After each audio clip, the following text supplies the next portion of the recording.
Hey artists and creators, it's Jstar here from Funk and Dazzles, and today I want to show you how to make these beautiful and easy layered backgrounds. Okay, so this is how we do it. I'm going to take a couple of colors of paint. I've got Caribbean and Aqua Sky, and this is just the cheapy paint.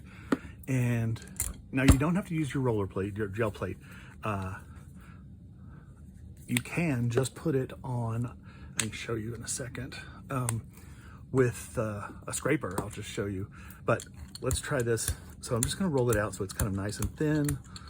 Okay, and then I'm going to roll down my page and see how that's a nice light coverage. I love that. And we're going to roll another like that, and then we're going to go like that, and now we're going to mix it. We're just going to have this other color. Oh, now my roller doesn't want to work. Let's see. There we go. And then we're just going to roll that.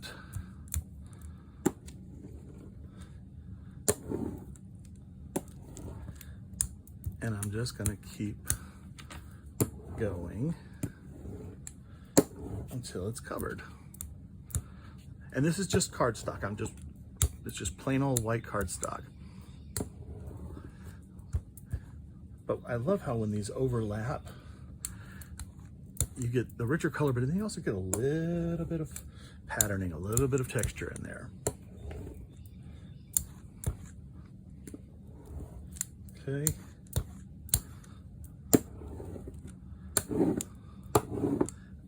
And actually, I think that's kind of good. We're gonna leave those spaces like that. Whoa.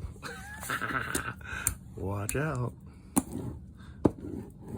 Okay, so I'm gonna leave that, let it dry, and we're gonna go to the next step. All right, so it dries pretty quick. Now the next thing we're gonna do is we're gonna add a layer of stencils. And I'm gonna use this, I got it on Temu. I will show you probably right there. I don't know, right there, I don't know. I'm gonna show you where I got it. I found so many good stencils on Temu, but I wanna just kind of have little pieces of it coming in here and there. So what I'm gonna do is gonna mask it off with Post-its, and fortunately, let's go 3 here, like that, okay? And then maybe I'm just gonna jump in here like that, and so it's not completely even, okay? Cool. And then if I'm gonna start here, then I do want to mask off here. I'm a very bad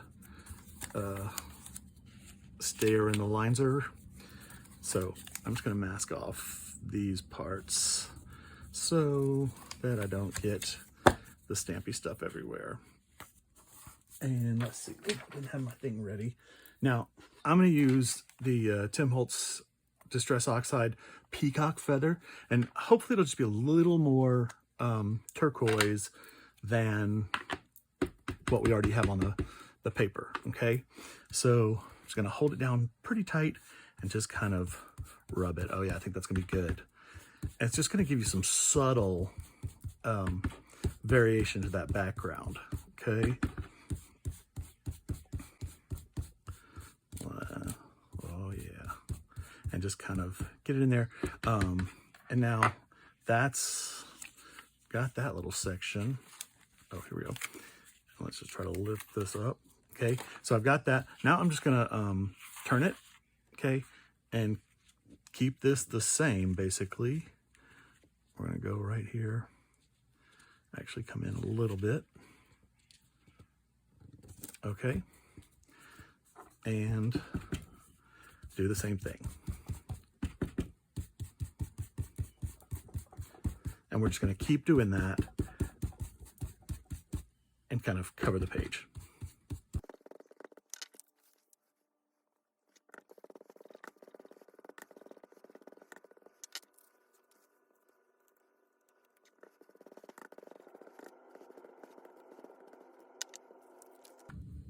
All right, so now I've got this little bit of space here in the middle. I think what I'm gonna do is take, yeah, maybe that. Okay, so what I'm gonna do is like this oxide takes a long time to dry, so I just want to make sure it's not on the stencil itself. Okay, and then just reposition these to mask out another area. How about we do this middle kind of strippy stripe like that. 3 wide, 3 is good. 3 is always good. It's the magic number, isn't it?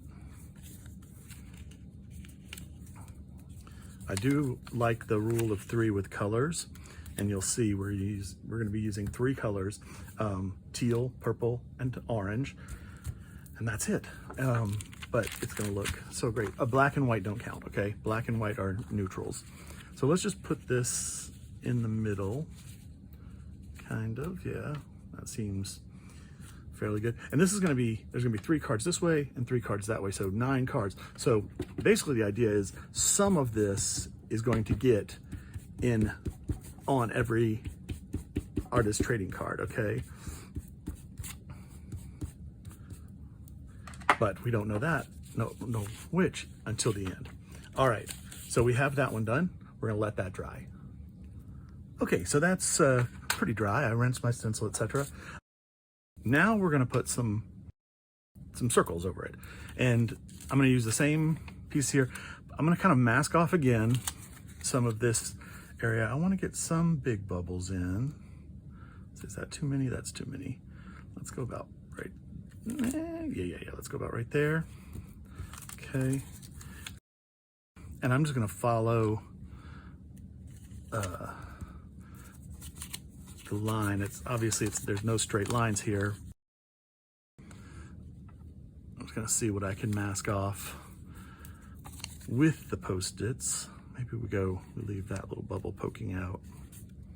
All right. Oop. Let's go. Yeah, let's go there.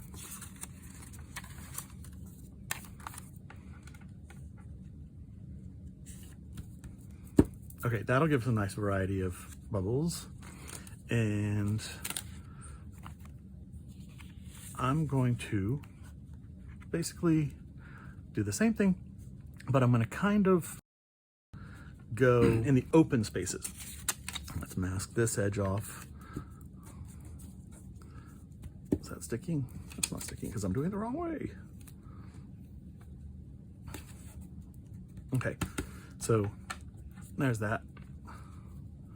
Yeah, so I'm just going to try to fill that open space. I've got this Venomous Potion, again, Stress Oxide by Tim Holtz, and I'm going to just kind of pounce and paint it in there. Can't see because of my big hand, I know, but you see the effect after. And sometimes with circles, it's nice to just spin like that.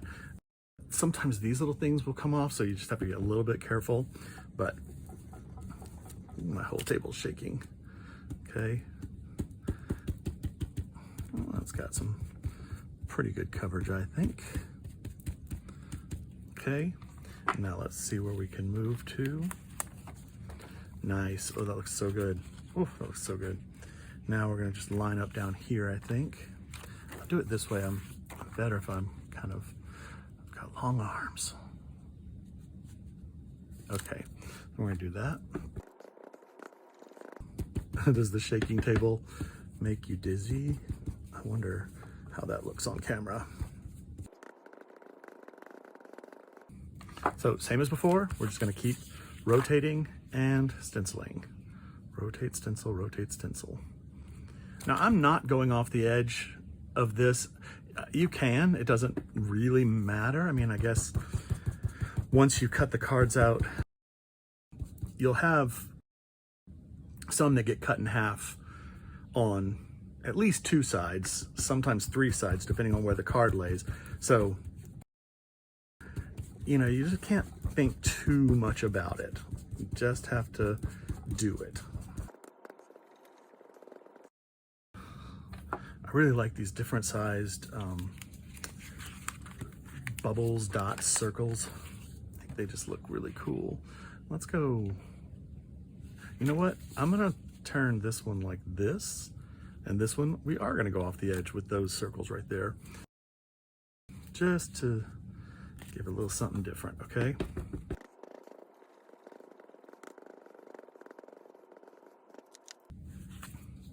Okay, so we have that. Then we have a few little spaces in here. We're gonna put a couple of these bigger dots in, and I think, let's see, what if we mask off? That looks too much like Mickey Mouse. Maybe, you can see that, it's like a hidden Mickey. Oh no, hello boys and girls. Let's see, if we do this.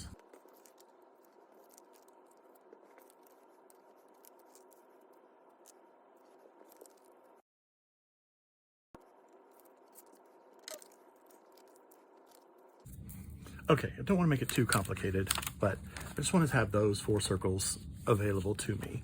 Okay, so let's go in here, and I'm kind of looking to see if I'm overlapping anything, right?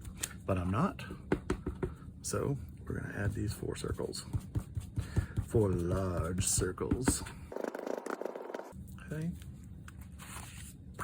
nice. And maybe we'll just have this one here.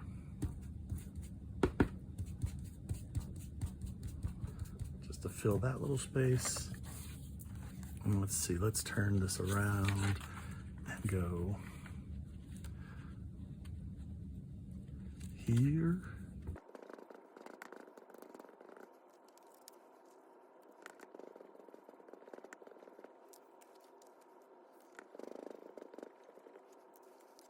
Do we need one right there?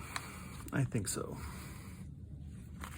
Maybe those 2 small ones, but let's mask that off. Okay, I think that's pretty good.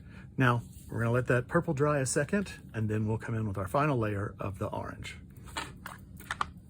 Okay, for our final layer of stamping, I decided to go with this little X. It's from Tim Holtz's collection. I don't know which one it's from, but I like the little X. I think that'll be a nice difference in size from what we've got going on. Okay, for this, I'm not going to worry about masking off individual X's, but I am going to mask off everything else.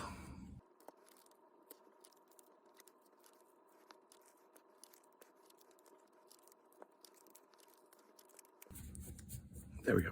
Just because I don't trust myself to not smear it and run over the edge and get a hard line or something.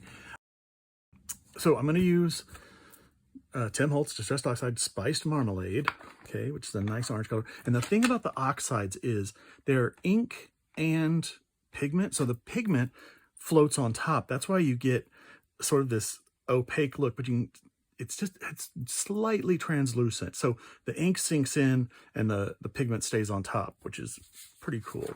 And the colors are nice and rich. So now I can actually see through here, which is kind of cool. So I'm just gonna kind of go a little bit over the places where there isn't purple. Okay. And it's gonna go over the purple a little bit. Okay, let's just see. I may have gone overboard. Okay, just little tiny X's. That's kind of cool. Okay. And then this one, let's go in here. I think I have this stencil upside down. It's not as smooth on this side.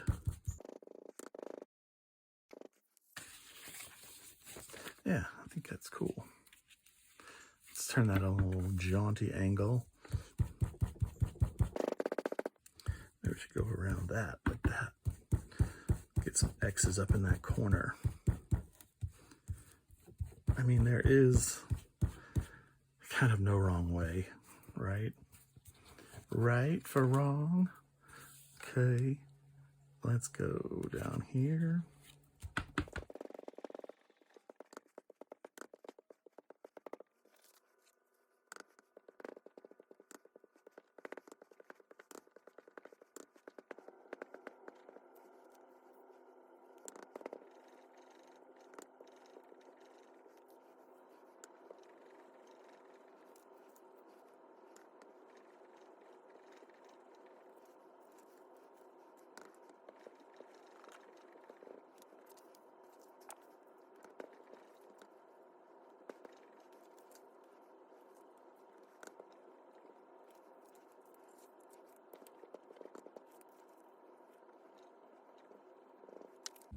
Okay, I think that's about as many X's as we need. They look kind of like little crow's feet all over, but we're not done. So next step coming up, we're gonna let this dry and then I'm gonna seal it, okay? And I'll show you that in a second. Okay, so we're back and I've got this sealed. I did 2 coats of Rust-Oleum matte finish and just do very light coats. The thing that this helps it keep from doing, like if you try to use Mod Podge, these oxide inks will smear. As soon as they get wet again, they smear, and you can see, I tried it out on a card earlier, this artist trading card, but you can see like it smeared the color. And I just wanted this to be nice and clean. This could be a real cool look. I mean, go for it. That's just Mod Podge painted on. So if you want it to be a little more smeary, then go for it. Otherwise, use the matte finish. The other thing that the matte finish helps with is when we do the marker stripes, these stripes, okay? What we're gonna do, the matte finish helps the marker glide along instead of the paint and oxides just absorbing this marker ink. It just glides and kind of sits on top. So I've got a piece of glass. You can use a straight edge, whatever you have. I just happen to have that sitting around, and I'm kind of going to go over to this edge and I'm just going to go in 1, 2, I might need to change markers, and then let's do that, 3. Okay, we're going to go in groups of 3, basically just like we did the stamping earlier. And we're just going to go 1.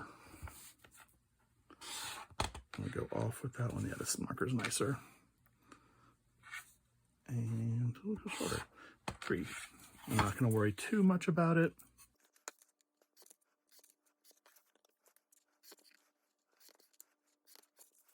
Let's see. Let's go in here.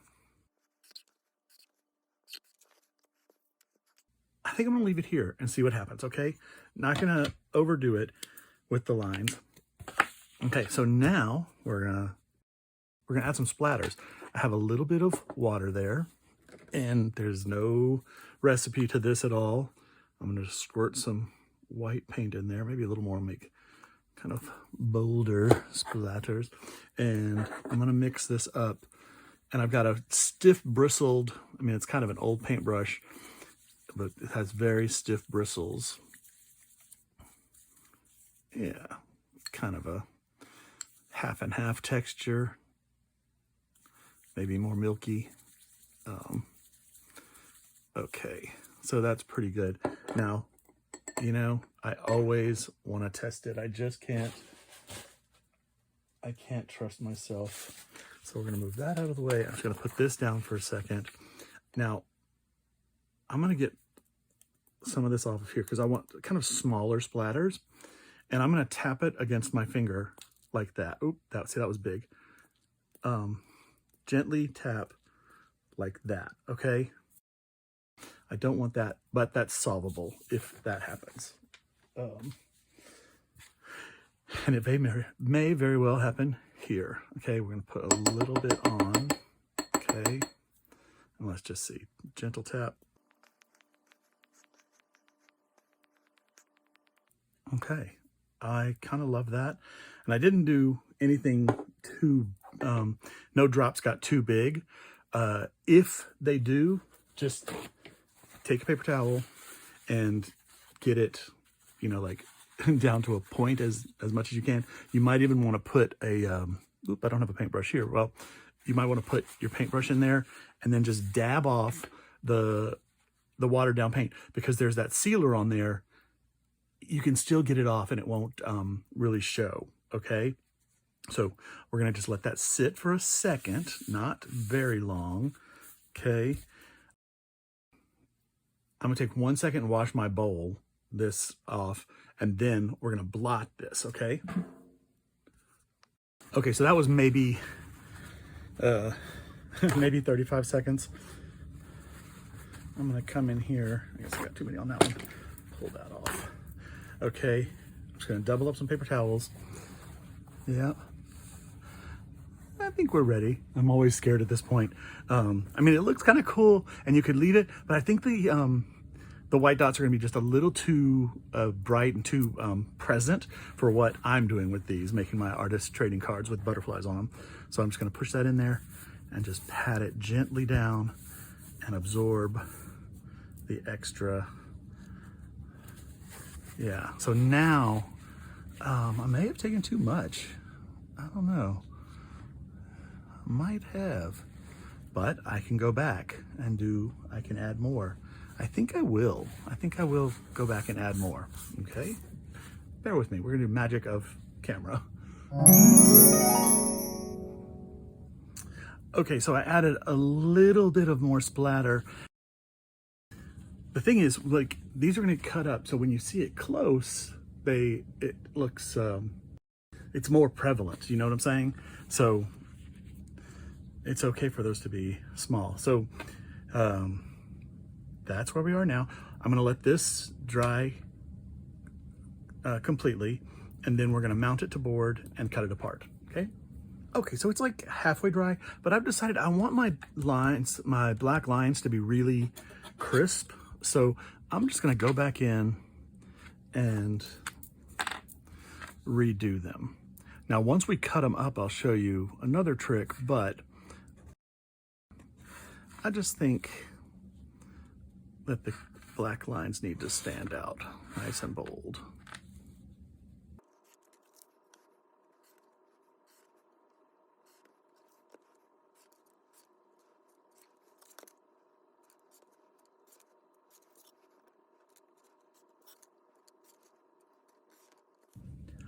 Okay, so I have sealed it twice with 2 layers of Rust-Oleum matte finish. I tried to seal it with Elmer's glue, but I caught myself just in time. I did that earlier today and am kicking myself. Rust-Oleum matte finish, 2 coats on top of everything now. And now we're gonna cut it out. Now I'm doing this for artist trading card size. I made these earlier, which you saw early in the video, I'm sure. So we're gonna come down to that size, and I'm gonna show you the one last little trick for making these backgrounds for artist trading cards.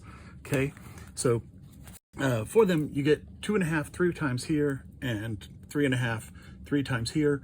So you get 9 cards out of the page. I'm gonna start here and go 3.5. Now I kind of look now and just see where I'm gonna cut, what I'm gonna get, what's gonna be on an edge, because, and actually, I think I'm gonna just cut this little bitty edge off because I've got a little bit of white there, and we have a little bit to spare. I think we have 1/2 inch to spare. 3 times 3.5 is 9, 10.5, so we have a 1/2 inch to spare. Okay, we're fine. So I'm just gonna cut that off, and maybe I'll just, do I have any spare? 2.5 times 3 is 7.5, so we have 1 inch to spare. I'm gonna cut this edge off too, because I've got a little bit of white there and a little bit of white there. No biggie deal, but you know, just in case. Because once the card gets cut down, then it, you know, then we want it to look good. Okay, so let's just go to 2.5 here.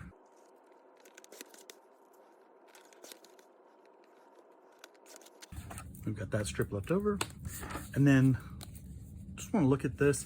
And I think I'm going to start from this end because there's a lot of black stripe here. I can cut some of that off, and maybe these will end up, yeah, in their own cards. Yep. So, oops, I should put that there so you can see it.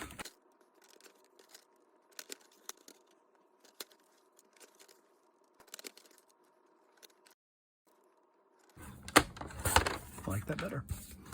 Okay.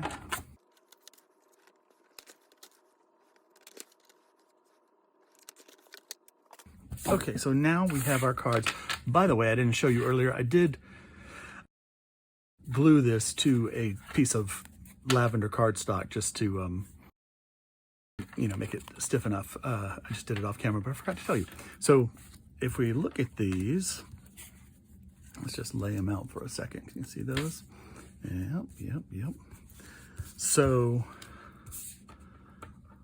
some of them have all three stripes, okay, but some have only two. That one has only one. That one only has a part of one. So we're just gonna go back in and add the third stripe so we can get that power of 3 in there, okay? I'm gonna do that really quick.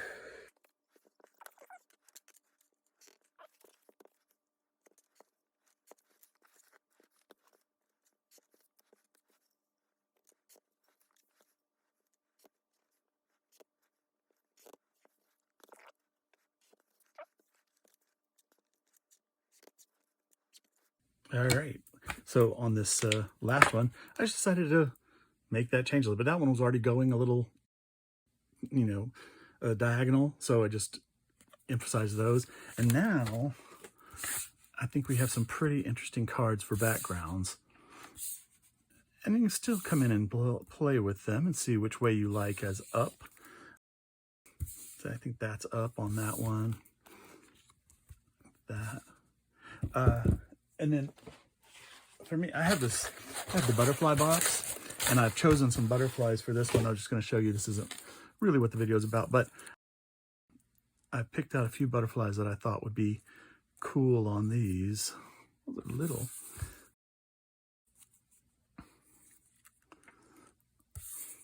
Yeah. So I can glue those down and make some really cool artist trading cards, kind of like that. Here are my completed artist trading cards for this series with this great background. You can see how cool that is. Like all the elements that we had, the 3 layers of stamping, the magic marker, it just all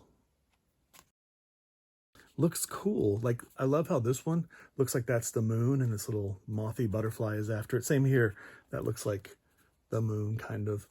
But each card is different. Each card is a piece of art. You don't, you know, you could do it without the butterfly. I just happen to know that a lot of my traders like butterflies. A lot of people like butterflies. So I hope this helped you learn how to do a cool background. Think about this. What if you did this all in like shades of beiges and browns and tans for a vintage background? You could do that. And then of course, use the Mod Podge and smear it all. Let it have a more grungy effect. I think you can do some great color combos. Remember, stick to 3 colors, a light version for your background, and then a darker version of that plus 2 other colors. I hope you enjoyed this.